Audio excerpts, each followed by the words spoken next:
Muchas gracias a Icare por la invitación, a mis panelistas. Y bueno, quiero partir de inmediato, eh, inevitablemente, cuando hablamos de ciudades, es inevitable recordar esta postal, que para mí fue sumamente fuerte y clara, y que removió mi generación y probablemente la generación de todos nosotros.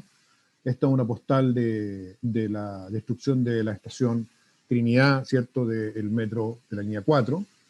Y yo la pongo esta postal porque a raíz de esto me tocó recorrer la ciudad. Estuve 4 meses recorriéndola y escribí un libro que se llama Siete Cabezas, donde pude tratar de plantear algunas hipótesis para explicar lo que estaba ocurriendo, para clarificar mitos y también para detectar la urgencia de moverse rápido, ¿ya? Entonces lo que les quiero contar hoy día es cómo viví y cómo vi esa crisis en las ciudades, no solo la social, sino que las demás. ¿Qué es lo que tenemos que hacer para abordarla y en qué plazos lo debemos hacer? Eh, Como decía Holger, es importante la descentralización, es importante hablar de la región, entonces vamos a tratar de que en esta presentación casi no hablemos de Santiago y vamos a presentar los problemas que vimos en otras ciudades además de Santiago. Partamos con esta postal de Valparaíso, ¿cierto? Una ciudad tan idealizada, pero tan golpeada. Este es el rostro de la crisis y el estallido social más complejo, ¿cierto? Que fue la destrucción no solo del patrimonio, sino que de miles de empleos, de cientos de locales comerciales, y que dejó una huella bastante marcada en la ciudad hoy día. Valparaíso sí sufre hoy día una crisis de proporciones y que se agudizó en el estallido. Y no fue solamente el estallido o, digamos, la crisis social lo que motivó esto. También fue una crisis política, ¿cierto?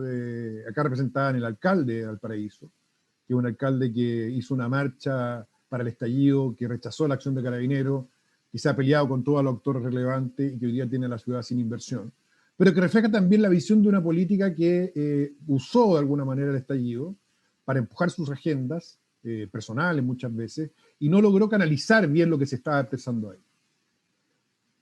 Para después tener, ¿cierto?, una crisis sanitaria, que voy a mostrar con esta foto, que creo que es bien emblemática, está la parte alta de San Antonio, el año 2019, y este es el 2020. El cambio, voy a volver a repetirla, lo que ustedes ven en rojo son los campamentos que aparecieron en San Antonio. En San Antonio multiplicó por 15 su cantidad de campamentos.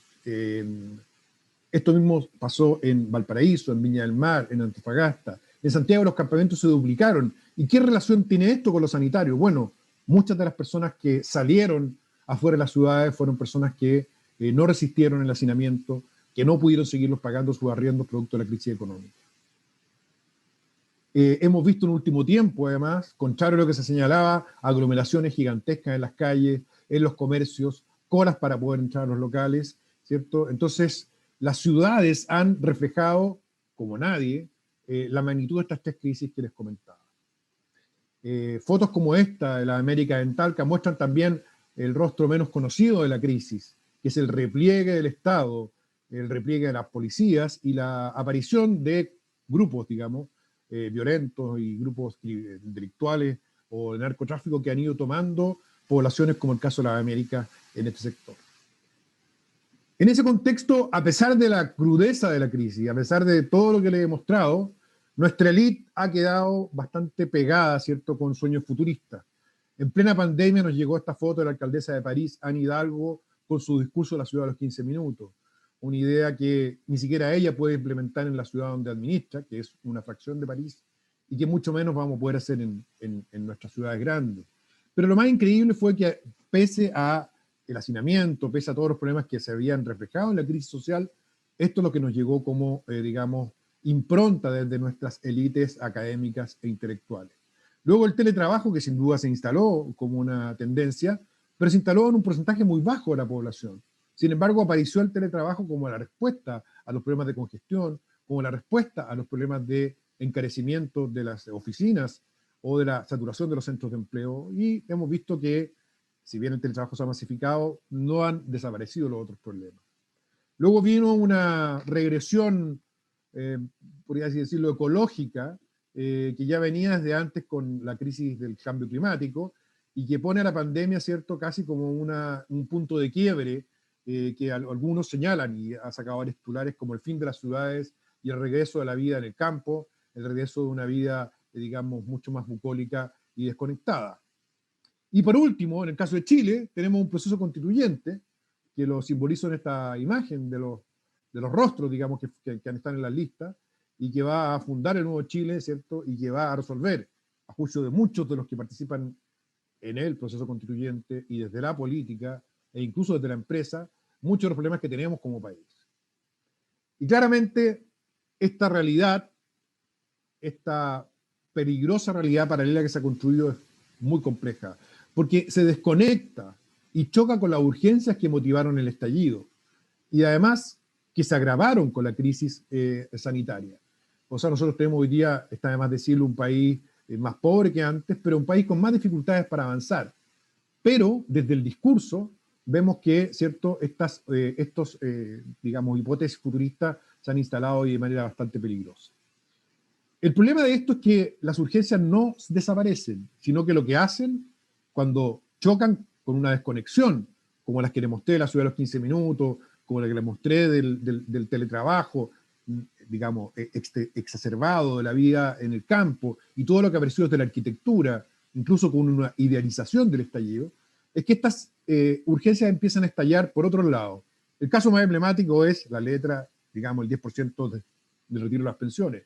Pese a todo lo que se dijo de la nueva Constitución, finalmente la presión de la urgencia hizo que se reformara la Constitución básicamente por decreto casi, haciendo un retiro de pensiones.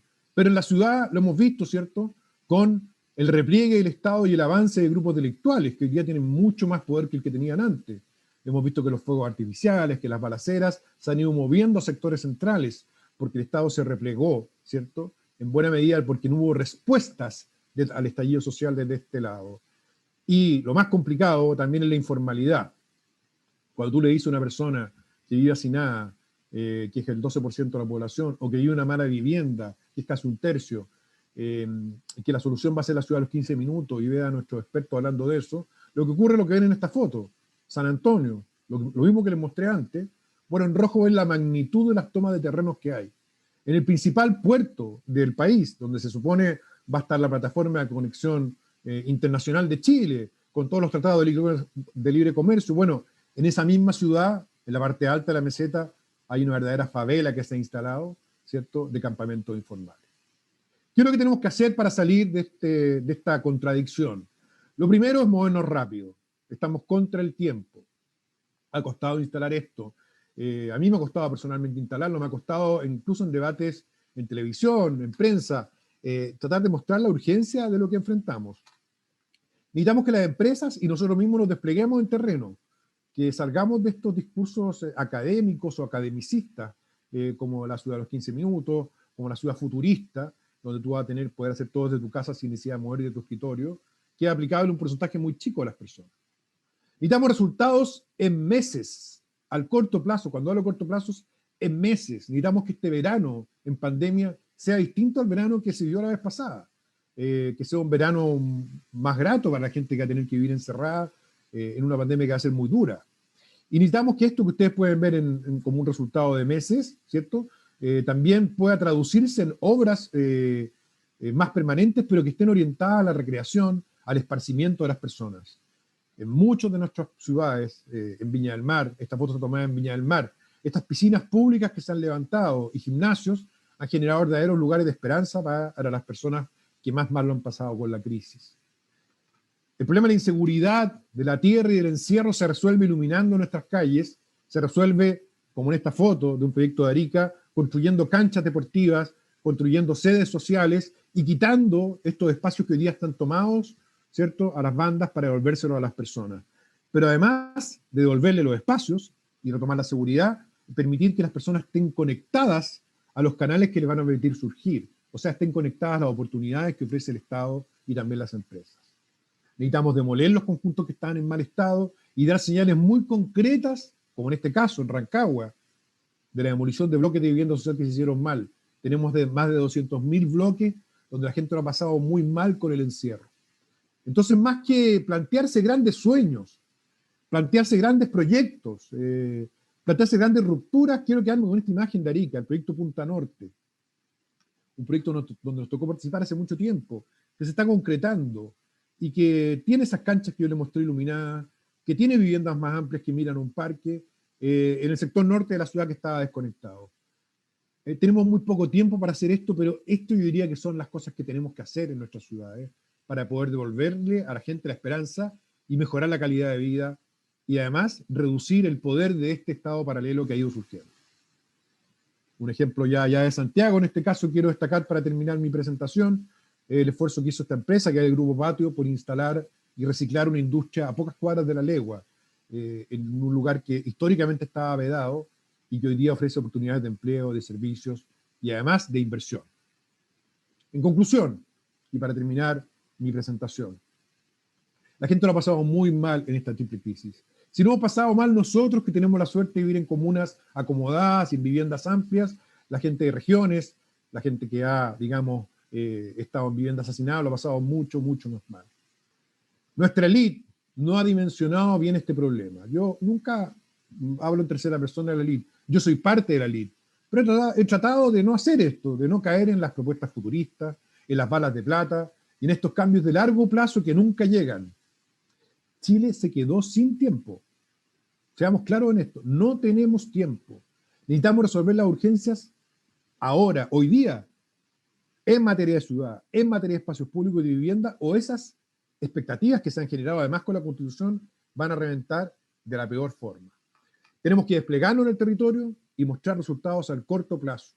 Mostrar resultados en meses que partan en este verano, en el próximo año que partan con miles de obras que permitan abrir espacios de seguridad, servicios, áreas verdes y viviendas de calidad. El año 2021 tiene que ser un año de esperanza, como lo dice la ENADE, pero esperanza en cambios que se reflejen hoy, en meses, en el territorio. No más planes, no más sueños, necesitamos acciones. Muchas gracias.